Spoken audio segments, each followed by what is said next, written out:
What if I told you that everything you've been told about cholesterol is backwards? That the eggs you're avoiding are actually one of the healthiest foods you can eat? And that the real villain behind heart disease has been hiding in plain sight this whole time, while big food companies successfully blamed something else? Stay with me because what I'm about to share might completely change how you think about heart health. Hi, I'm Sierra, and I'm a functional medicine certified coach. I healed my own gut and thyroid issues naturally, and I'm currently pursuing my Doctor of Functional Medicine degree. I'm the founder of The Aligned Feminine, a community where women heal their gut and hormones naturally from the inside out. So if you're not in there already, I'll drop the link to join us below. Now, today I want to talk about one of the biggest medical myths of our time. That's the cholesterol myth. I'm going to show you the science that completely flips the script on what you've been told about cholesterol your entire life. First, let's talk about what cholesterol actually is and why your body makes it. Here's something that most people don't know.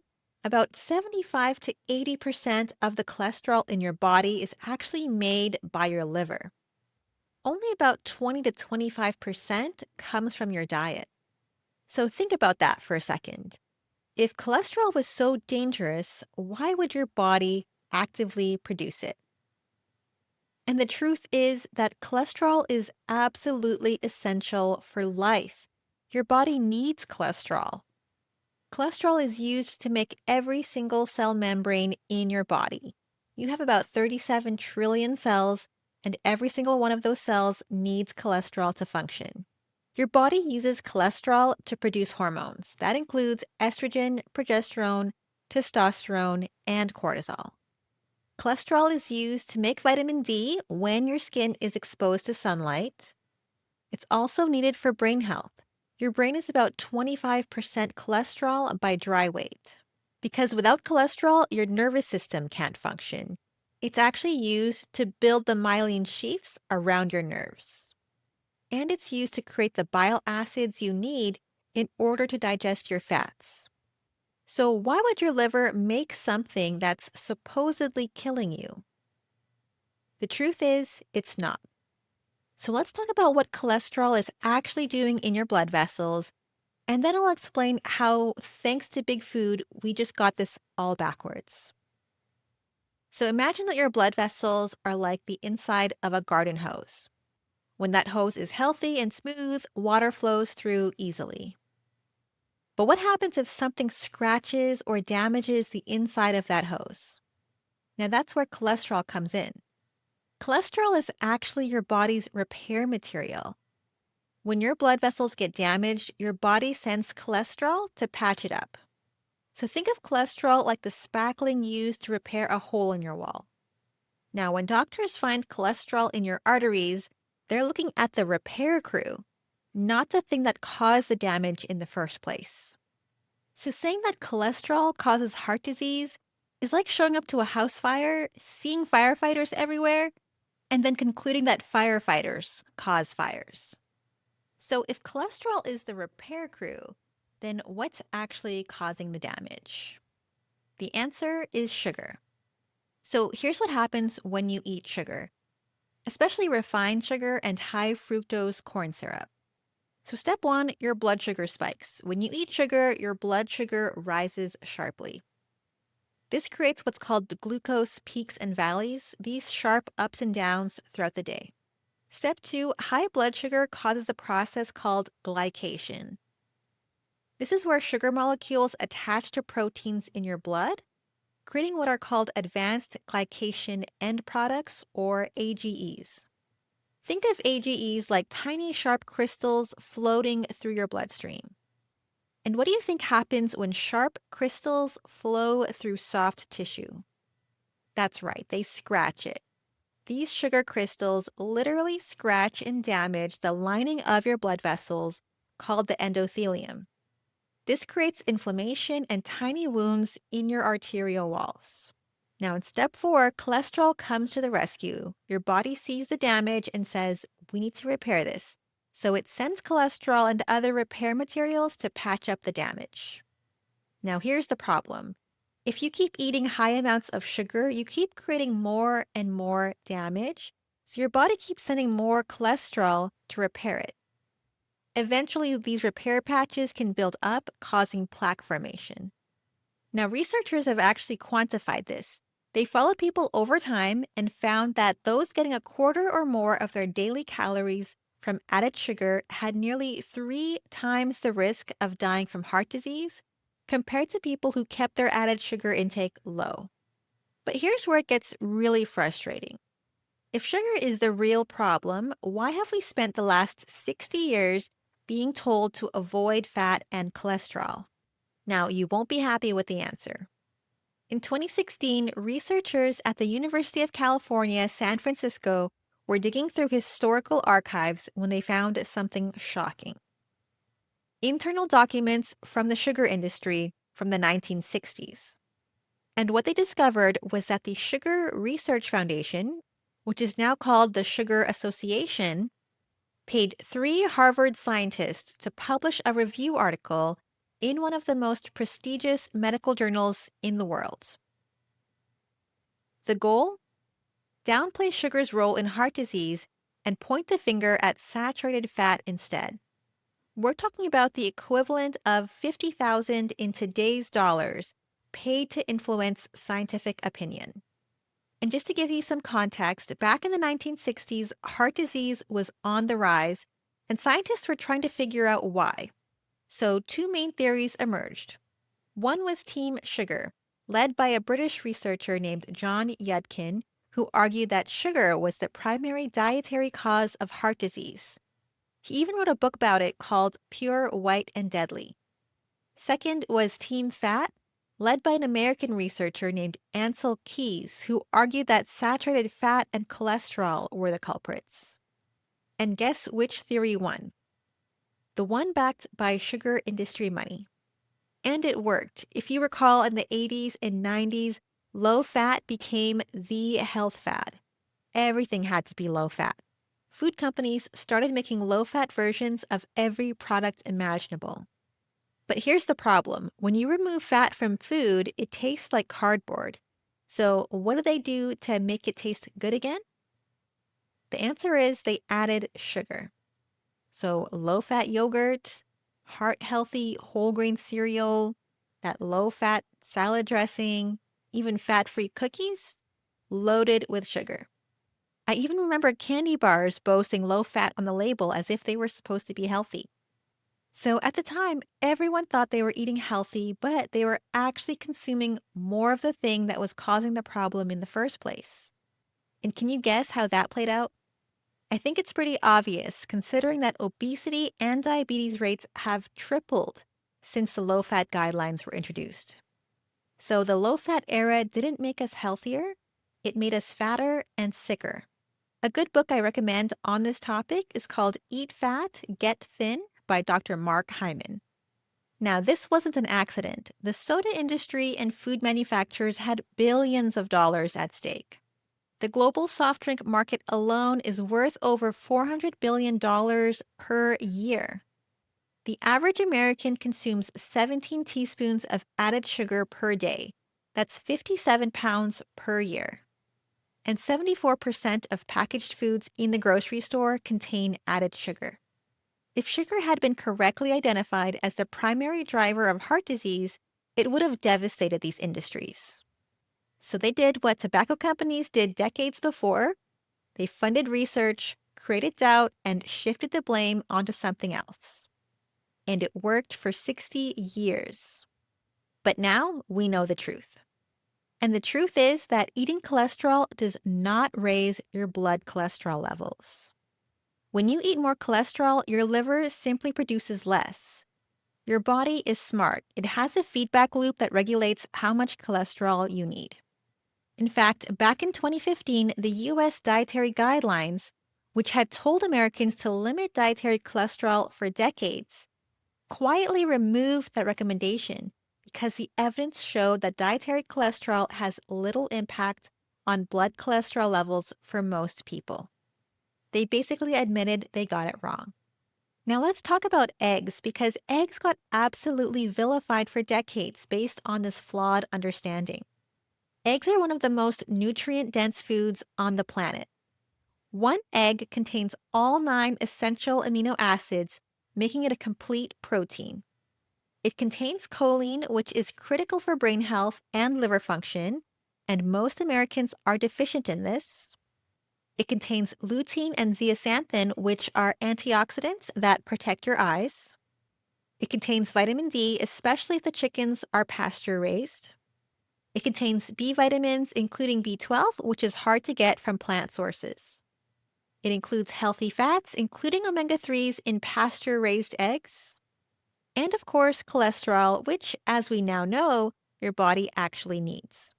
And here's the proof. Researchers followed over 500,000 people and found that eating up to 1 egg per day was not associated with increased risk of heart disease. In fact, in certain populations, it may even be associated with a lower risk. I'll drop a link to all the research below this video. Now let's talk about statins, the cholesterol-lowering drugs that millions of people take every day. Now here's the fundamental problem with statins. They lower cholesterol, but they don't address why your cholesterol is elevated in the first place. Remember what we said about cholesterol being the repair crew? If your body is sending extra cholesterol to your arteries, it's because there's damage that needs repairing. So taking a statin is like seeing your fire alarm going off and deciding to remove the batteries instead of putting out the fire. So let's talk about how statins work and the damage they cause. Statins work by blocking an enzyme in your liver called HMG-CoA reductase, which your body uses to make cholesterol. But here's the problem. That same pathway is also used to make coenzyme Q10, which is essential for energy production in your cells, especially your heart, vitamin K2, which is important for bone and heart health, and dolichols, which are needed for cell signaling. So that's why common statin side effects include muscle pain and weakness, fatigue and low energy, memory problems and brain fog, an increased risk of diabetes. In fact, a study on postmenopausal women found that it increased the risk of diabetes by 46%. And it also leads to liver damage and peripheral neuropathy. Now, when are statins actually helpful? Statins can be helpful for people who've already had a heart attack or stroke, what doctors call secondary prevention. The evidence does show that statins can reduce the risk of another event. In these cases, you've already had significant cardiovascular damage, and the benefits of preventing another potentially fatal event may outweigh the side effects. This is a conversation to have with your doctor. But here's where it gets murky. For primary prevention, meaning people who haven't had a cardiovascular event, the benefit is much less clear, especially when you factor in quality of life and side effects. You're taking a drug every day that can cause muscle pain, fatigue, and brain fog to prevent something that might not happen without ever addressing why your cholesterol is elevated in the first place. Now, in functional medicine, we look for the root cause. The question we ask is, why is your cholesterol elevated in the first place? And then we address that root cause rather than just suppressing the symptom with a medication. Because if your body is producing extra cholesterol, there's a reason. And that reason is what we need to fix. So if dietary cholesterol isn't the problem, what actually causes elevated cholesterol levels? Let's talk about the 6 root causes of high cholesterol. Number 1 is chronic inflammation. Remember, cholesterol is the repair material. If your body is constantly inflamed, it needs more repair material. Sources of chronic inflammation include processed foods and seed oils like canola, soybean, and corn oil, high sugar and refined carb intake, chronic stress, which elevates cortisol and drives inflammation, gut dysbiosis, and leaky gut. I talked about this in my hormone gut connection video, which I'll link below. Environmental toxins like pesticides, plastics, and heavy metals, and chronic infections, including poor oral health. Next is insulin resistance. When you eat too much sugar and refined carbs over time, your cells become resistant to insulin.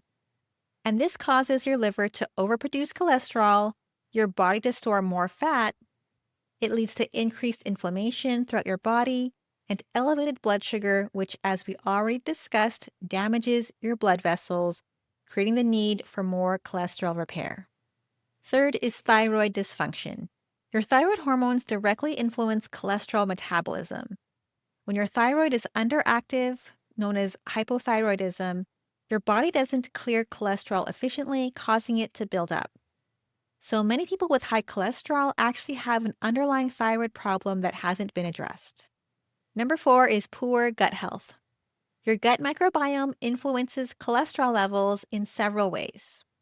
First, certain gut bacteria can increase cholesterol absorption. Dysbiosis can cause chronic inflammation. And leaky gut allows LPS, which is bacterial toxins, to enter your bloodstream, which triggers inflammation and increases your body's cholesterol production. And finally, your gut bacteria help metabolize bile acids, which affects how your body processes cholesterol. Then number 5 is chronic stress. When you're under constant stress, your body produces more cortisol, which increases your blood sugar and damages blood vessels, suppresses your immune system, increases inflammation, and also signals your liver to produce more cholesterol. So when you're stressed out, your body is literally preparing for fight or flight, and part of that preparation is making more cholesterol to repair potential damage. And finally, nutrient deficiencies. Certain nutrient deficiencies can impair your body's ability to regulate cholesterol properly. That includes magnesium deficiency, which is common for people who eat a lot of processed foods, vitamin D deficiency, which affects your cardiovascular health, omega-3 deficiency, which increases inflammation, and B vitamin deficiencies, which impair methylation and affect cholesterol metabolism. So let's talk about what you can do right now to address these root causes. Number 1, of course, is reduce your intake of sugar and refined carbs. This is the single most important thing that you can do for your heart health. You want to cut out sugary drinks, and that includes fruit juice. You want to minimize refined carbohydrates like white bread, pasta, and pastries. You want to make sure you always read labels because sugar hides under 60 plus different names. The safe way to go is to eat whole foods that don't require a nutrition label. Next, eat healthy fats. Your body needs fat, so embrace pasture-raised eggs, wild-caught fatty fish like salmon, sardines, and mackerel, avocados, extra virgin cold-pressed olive oil, grass-fed butter or ghee, as well as nuts, seeds, and coconut oil. And make sure to stay away from inflammatory seed oils like canola, soybean, and corn oil. Number 3, focus on anti-inflammatory foods. These will reduce the damage that requires cholesterol repair. So eat colorful vegetables. The more variety, the better. Wild-caught fish that are high in omega-3s, turmeric and ginger, berries, green tea, leafy greens, and fermented foods for gut health. Number 4, you want to heal your gut. This is everything that we do inside of the Aligned Feminine community, so join now to start the Gut Reset Challenge. Inside, we walk you through the 5 steps: remove, replace, reinoculate, repair, and rebalance. This is a clinically proven 5R framework designed to reduce inflammation and heal your gut from the inside out. You can finish the entire challenge for free during your 7-day free trial. So I'll drop the link to join the community in the description below. Number 5, you want to address nutrient deficiencies. You can work with a functional medicine practitioner and get tested for vitamin D, magnesium, your omega-3 index, and B vitamins, especially B12, folate, and B6. And finally, don't rely on cholesterol test results alone. You want to get proper blood work, and that includes the following markers. You want to check LDL particle size. So the small, dense LDL is problematic, but the large, fluffy LDL is not. The inflammation markers you want to check for are hsCRP and homocysteine. For insulin resistance, you want to look at your insulin levels and HbA1c.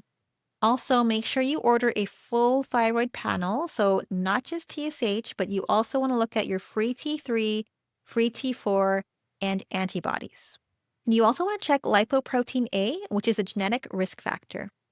Now, most regular doctors won't let you order all of these because it's not covered by insurance. However, you can order these tests through a functional medicine practitioner. All right, I know we covered a lot today, so thanks for hanging in there with me. If you have any questions at all, just drop them in the comments below. And if you're tired of just managing your symptoms and are ready to address root causes, I invite you to go deeper with me inside my community, The Aligned Feminine. Inside the community, I walk you through the exact framework I use to reduce inflammation, support gut health, and address the root causes that we talked about here today. You can go through the entire Gut Reset Challenge during your 7-day free trial, and then from there decide if you'd like to stay in the community and continue going deeper with me. Now, if you found this video helpful, please give it a thumbs up so more people dealing with cholesterol concerns can find it. And if you're not already subscribed, go ahead and hit that subscribe button. Thank you so much for watching, and I'll see you in the next video.